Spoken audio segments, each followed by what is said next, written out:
Bonjour à tous. Du coup, cette présentation s'appelle les politiques publiques et les réglementations autour de l'agroforesterie. On aurait pu l'appeler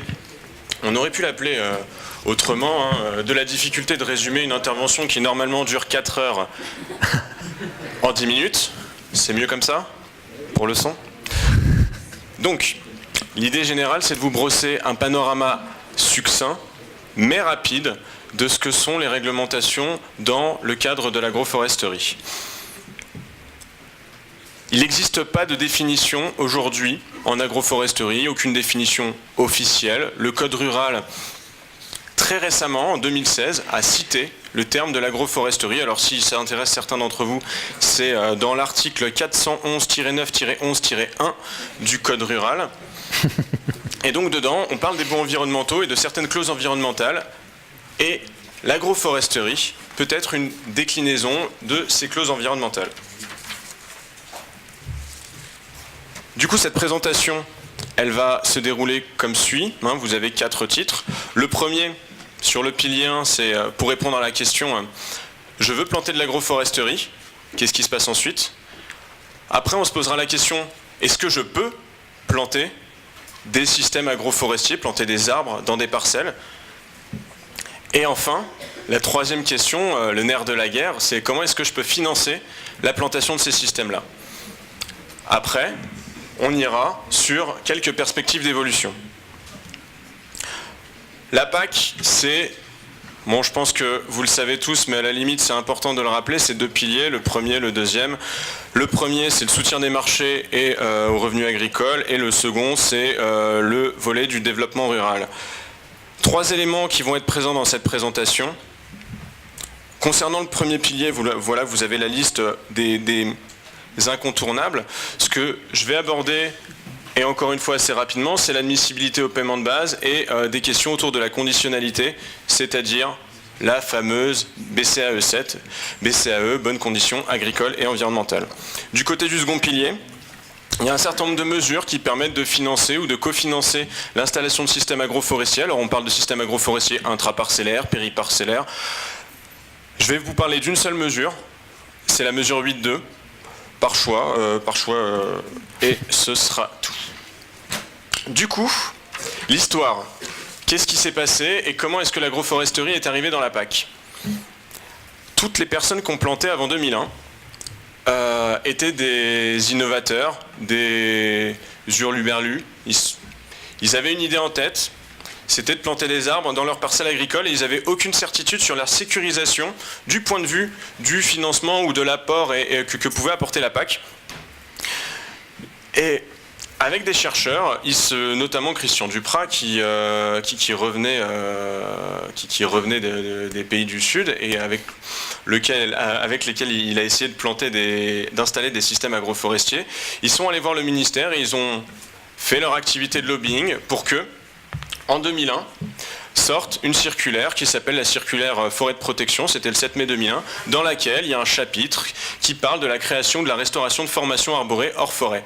C'est la première fois que l'agroforesterie était admissible du point de vue de la PAC, et du coup ça l'était dans le cadre de culture à vocation expérimentale.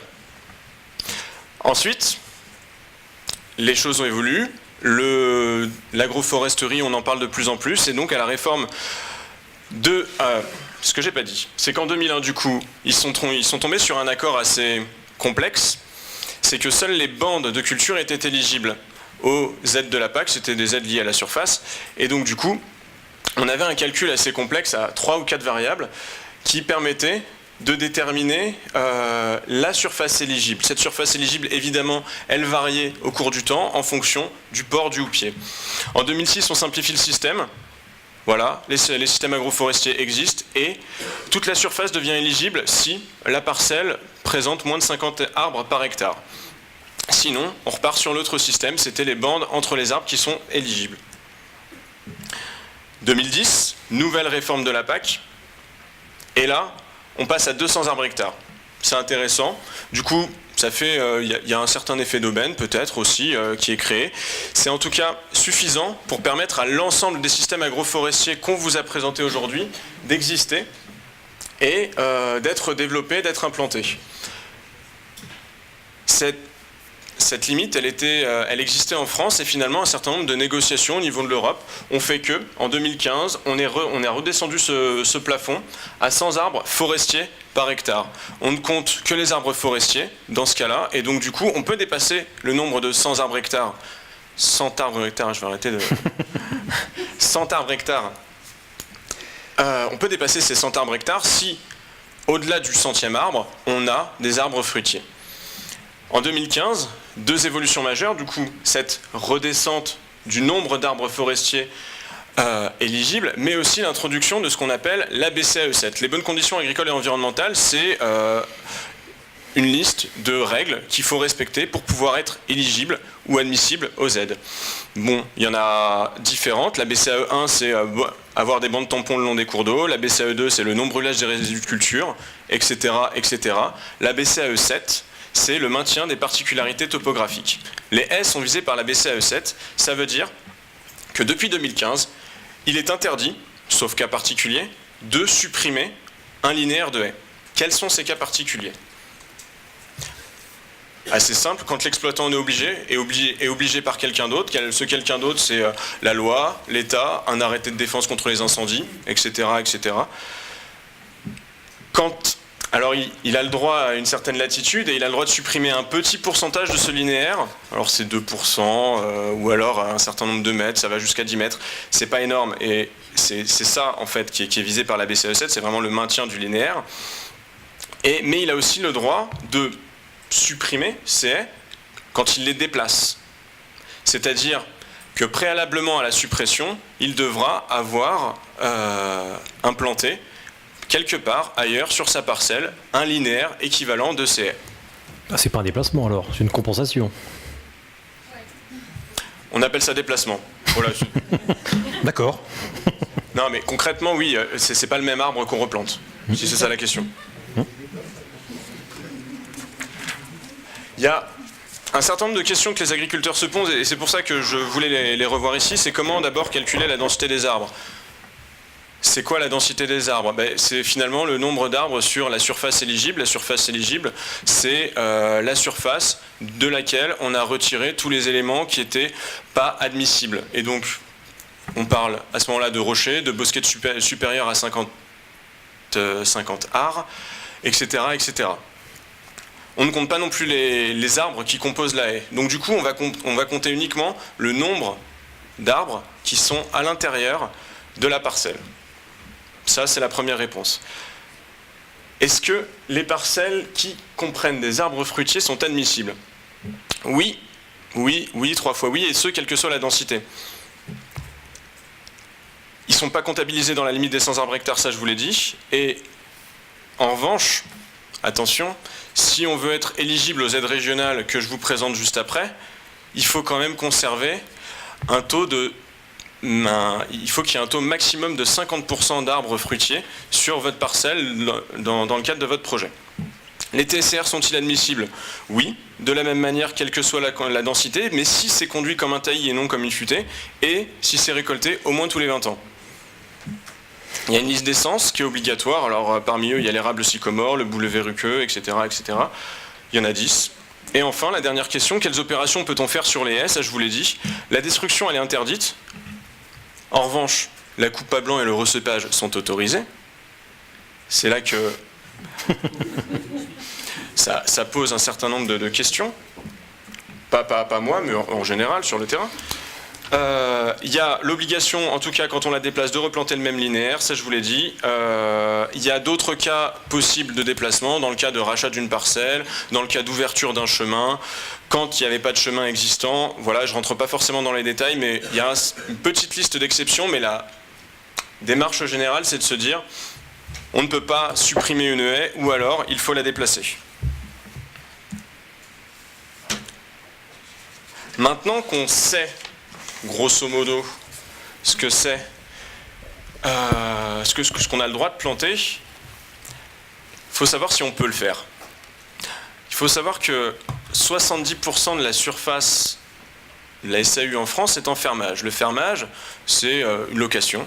Ça veut dire que 70% des agriculteurs 70% des surfaces agricoles cultivées, pour être tout à fait précis, sont en location. Alors, la première question, c'est est-ce que le statut du fermage s'applique en agroforesterie ou est-ce qu'on est sur des systèmes forestiers ? La réponse, elle est assez simple. On est sur des parcelles agricoles avec des productions agricoles, donc le statut du fermage s'applique. Ça, c'est pour les gens intéressés, encore une fois, c'est le L411-29 du Code rural qui exige un certain nombre de choses du point de vue du bailleur et du preneur. Donc, pour parler en langage un peu plus compréhensible, bailleur-preneur, ça veut dire propriétaire-locataire. Donc, le propriétaire doit être informé de la plantation des arbres, ça vous le savez, et il y a un certain nombre d'autres questions qui peuvent entrer en jeu, notamment à qui appartiennent ces arbres. Dans le Code rural, c'est toujours le même article, 411-29, le Code rural indique que dans l'arbre, sur une parcelle agricole en location, le tronc appartient au propriétaire, les branches peuvent être exploitées par le locataire.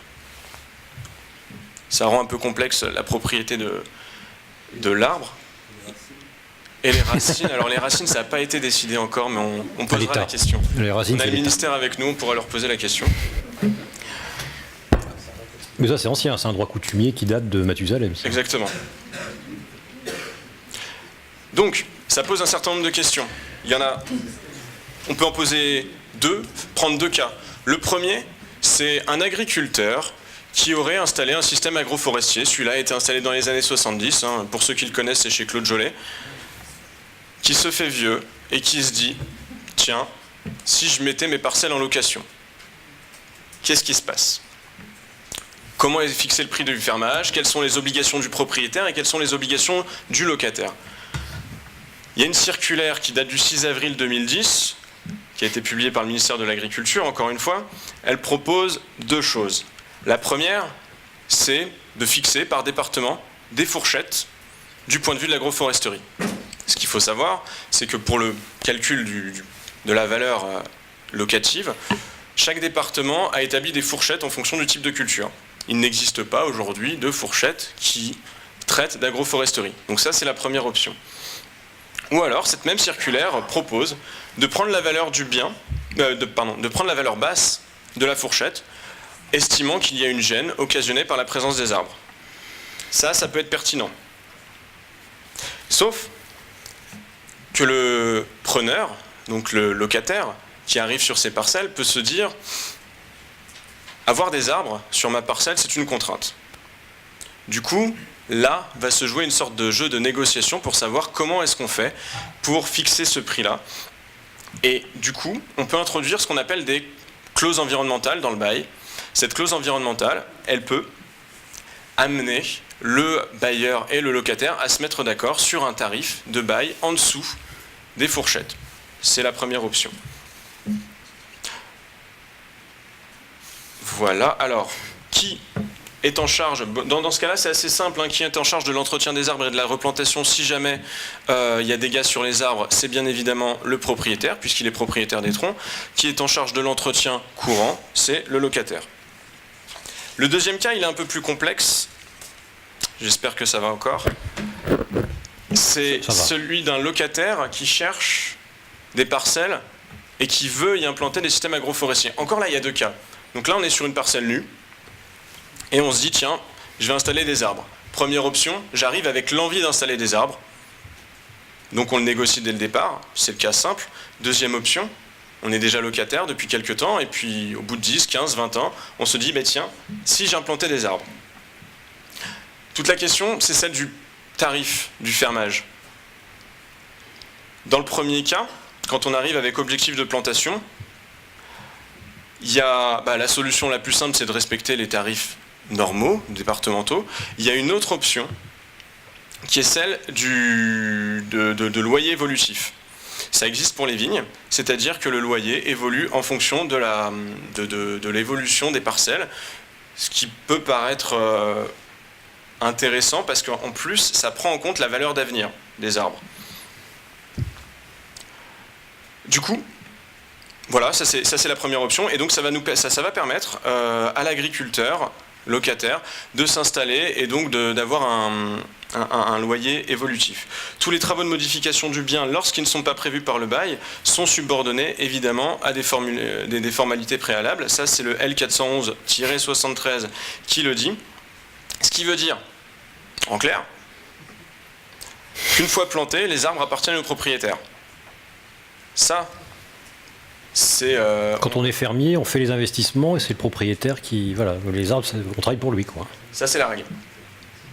Du coup, ce qu'il faut, c'est signer... Alors, dans ce premier cas, c'est assez simple, c'est signer une clause qui permette d'avoir la propriété... Oui, je vais accélérer. D'accéder à la propriété une fois le bail terminé, ce qui permettra aux bailleurs et aux preneurs de retrouver leurs petits. Le cas 2, il est un peu plus complexe, à la limite, je ne vais pas vous le détailler. L'important, c'est de se dire, si le propriétaire n'est pas d'accord pour qu'on plante des arbres, on a toujours la possibilité de le faire. Mais on s'engage à des démarches assez longues. Notamment, ce qu'il est possible tout à fait de faire pour un locataire, c'est d'emmener son propriétaire au tribunal paritaire des baux ruraux. Si il refuse de planter, il a 2 mois pour justifier son refus. S'il ne le fait pas, dans ce cas-là, l'autorisation est faite par le département. Financer son projet agroforestier, là c'est le nerf de la guerre, comme je vous l'ai dit tout à l'heure. Vous le savez, je ne vais pas le redire, les programmes de développement ruraux étaient nationaux, sont devenus régionaux. Donc on a 22, plus ceux d'outre-mer, programmes de développement ruraux régionaux. Ces programmes, c'est le pilier 2 de la PAC. Ce pilier 2, il y a un certain nombre de mesures qui sont nationales et un certain nombre de mesures qui sont régionales. Voilà, donc là, vous avez la liste des mesures nationales.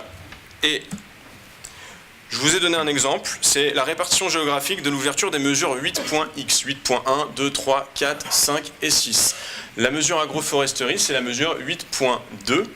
Et donc du coup, vous voyez en rose les régions qui ont décidé d'ouvrir cette mesure agroforesterie, c'est-à-dire ce sont les régions qui vont financer l'installation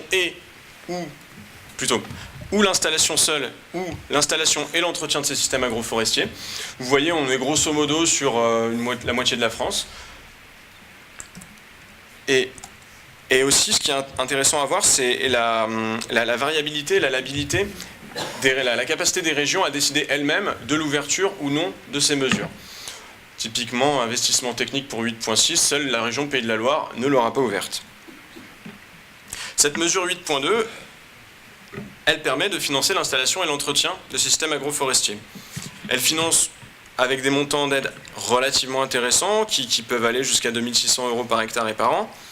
Elle finance qui? Les propriétaires, les collectivités, les agriculteurs. Et elle finance quoi? Les coûts d'installation, les coûts d'entretien, sous forme d'une prime annuelle, et aussi l'accompagnement. Et là, ça devient intéressant. Évidemment, ça ne se voit pas. Du coup... Lisez pas tout, hein. On n'a pas le temps. Non, bien sûr, mais... L'important, c'est de se dire, voilà, vous aurez le diaporama, de toute façon, plus tard, mais l'important, c'est de se dire que, là, c'est l'exemple de Midi-Pyrénées, il y a un cahier des charges assez strict.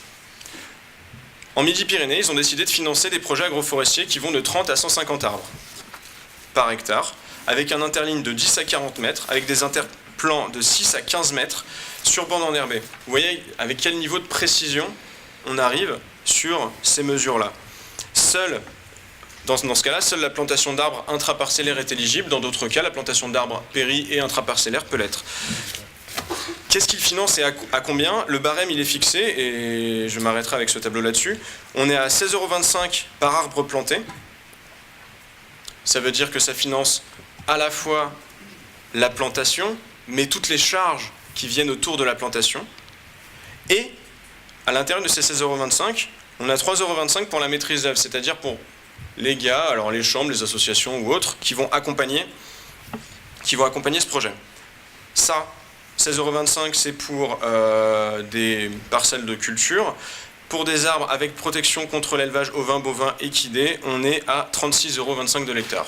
Parce que les protections sont beaucoup plus lourdes à mettre en place, évidemment. Après 2020, là justement c'est le côté où on va introduire la table ronde. Après 2020, on a réalisé un travail avec un certain nombre de partenaires, entre la FAF, la PCA et d'autres, pour essayer de voir quels étaient les points forts et les points faibles du point de vue des systèmes agroforestiers, de ces différentes réglementations, en tout cas des politiques publiques, c'est-à-dire le pilier 1 et le pilier 2. Ce qu'on a vu, et je m'en arrêterai là, ce qu'on a vu, c'est que dans le pilier 1, finalement, il y avait un certain nombre de questionnements qui étaient posés, notamment sur la sécurisation du bien. Quand on est tous les 5 ans à changer le nombre d'arbres par hectare, ça peut poser question. Et donc du coup, ça fait peur peut-être à certains agriculteurs. Ça, c'est la première chose. Un besoin de stabilité a été remonté par les enquêtes qui ont été menées par notre stagiaire. Les parcelles d'agroforesterie non financées ne sont pas considérées comme des SIE. Ça, c'est un détail. Ça peut paraître un détail, mais en tout cas, ça avait l'air important pour un certain nombre d'acteurs qu'on avait rencontrés. Les calculs de prorata, alors évidemment on n'est pas entré dans les détails, mais les calculs de prorata sur les prairies qui ne sont pas exactement les mêmes du point de vue, par rapport aux grandes cultures, semblent ne pas être satisfaisants aujourd'hui. Sur la haie, la BCAE7 est relativement rigide aujourd'hui. Les acteurs, en tout cas du développement, souhaiteraient un peu plus de souplesse. Parce qu'aujourd'hui, ça entraîne un certain nombre des velléités d'arrachage. Et enfin, sur le pilier 2, d'autres questions peuvent entrer en jeu qu'on n'a pas forcément encore bien pris en compte pour l'instant, c'est-à-dire l'implantation des éléments de bourrage. Qu'est-ce qu'on met entre les arbres de Auger pour avoir un tissu continu arboré ? Les seuils de densité aussi, il y a la question de la perte autorisée. À chaque fois qu'un agriculteur plante à une densité donnée, mettons 80 arbres hectares, il est obligé au bout de ces 5 ans d'avoir ces 80 arbres hectares. Et ça veut dire que si jamais il y en a un ou deux qui meurent en route, il est obligé, il doit lui-même de sa poche finalement aller financer cette replantation. Et ça posait un certain nombre de questions aux acteurs de développement. Voilà, si jamais la mesure n'est pas ouverte dans votre région et que vous avez envie de vous d'activer un certain nombre de leviers, il y a ce qu'on appelle le réseau rural agroforestier. Le réseau rural agroforestier, il vous a été présenté tout à l'heure, et c'est un réseau de 13 conseillers qui sont présents dans chacune des régions et qui vous appuient dans le développement de la communication autour de l'agroforesterie, dans le développement des politiques publiques autour de l'agroforesterie et dans l'appui, le conseil. Et voilà, j'en ai terminé. Merci Yousri Anachi.